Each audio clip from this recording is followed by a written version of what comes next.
Salut les gars, il y a les Belges qui ont râlé. Ils ont dit en allemand la dernière fois ta vidéo était plus longue qu'en français. Ça, c'est pas normal. On va donc faire un petit extra en français qu'on a fait pour aucune autre langue parce qu'on m'a aussi dit que c'est vachement bien de voir les trucs de très près. Je vais donc vous faire un tour de ce Arma Kraton V4 de près. Nous avons donc ici un pneu, spécialement le pneu arrière gauche, qui s'appelle Copperhead, ça veut dire tête de cuivre, c'est le nom d'une vipère. C'est le symbole ici de sa tête et aussi du logo Arma. C'est pas bien fait. On a vraiment une bonne impression de qualité avec ces pneus par rapport aux anciennes versions. La carreau est aussi bien plus belle que l'ancienne. Manque toujours un petit truc, je trouve. L'arrière là, ça me plaît pas sur les truggy. Ça découpe trop en avant et il n'y a rien derrière. Cette carreau devrait se prolonger et l'aileron devrait être plus haut. Personnellement, je trouve. Après, chacun ses goûts. Toujours aucune protection à l'arrière de cet engin. Manque ici un pare-choc. Ils auraient aussi pu livrer avec la roulette du Outcast. C'est dommage qu'ils ne l'aient pas fait. Les fusées sont devenues plus solides avec le temps. Ça, c'est cool. Et là, vous allez me dire, mais t'as déjà tout ça sur l'unboxing. Mais ça, c'est pour ceux qui veulent pas regarder l'unboxing, qui veulent voir que cette vidéo. Regarde la forme. C'est aérodynamique. Mais qu'il est con, ce blanc. L'intérieur. Nouveau support moteur. Façon engin de compète. Deux vis, tu sors le machin de côté. Toujours le même souci, c'est qu'ici les cailloux, ils tombent dedans, ils restent dedans, ils se promènent dans ta transmission, ils te flinguent le pignon et la couronne. Avec pignon couronne d'origine, pas de problème, ça casse, tu remplaces. Si tu mets du renforcé, c'est le moteur qui saute. La direction, on n'y voit rien, mais ce qui paraît, elle a été nettement améliorée par rapport aux versions précédentes, mais on a toujours un cerveau que de 15 kg. Les amortos ont toujours de l'huile trop dure à l'intérieur, à force de durcir les huiles, à un moment ils ont fini par en mettre trop dur et ça reste trop dur. Les réactions de l'engin ne sont pas assez rapides dans le tout-terrain. C'est bien dans une prairie, c'est bien sur le bitume, sur un skatepark, mais définitivement dans le tout-terrain, la réaction de ces suspensions n'est pas top. On a ici la barre de renfort Jam Jam Style, que Jam Jam fait beaucoup mieux, puisqu'il en met deux et ça rejoint d'une tourelle avant la tourelle arrière. Et c'est, je pense, nettement plus efficace. L'accessibilité a été nettement améliorée. Tu enlèves ici, à l'arrière, un support arrière, une vis ici, tu enlèves tes deux clips, tu enlèves tes deux axes, tu enlèves l'arceau, tu lèves la barre, et tu as 4 vis à enlever pour atteindre le diff sans devoir dérégler l'entredent moteur. Le bas clipo qui a fait ses preuves, peut-être un peu exagéré, trop compliqué, il emprisonne l'avant des batteries, il y a un straps à l'arrière, un devant, il n'y a pas beaucoup de place pour mettre.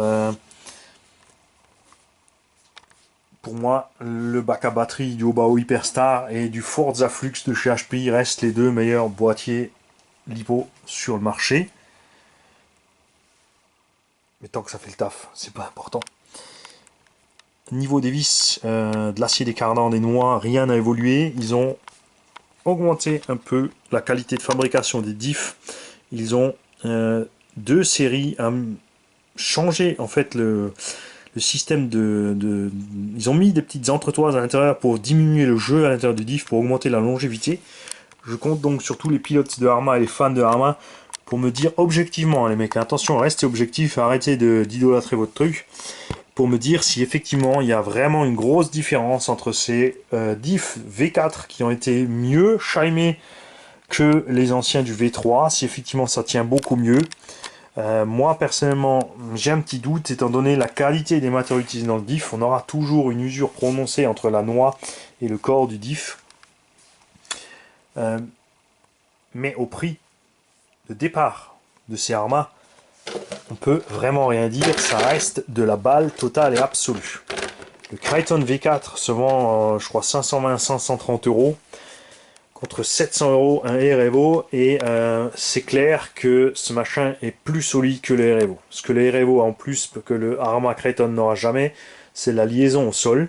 La suspension du Air Evo et la motricité restent un must dans ce type d'engin entre Truggy et Monster. Ça s'appelle couramment un Muggy, c'est un Truggy avec des grandes roues.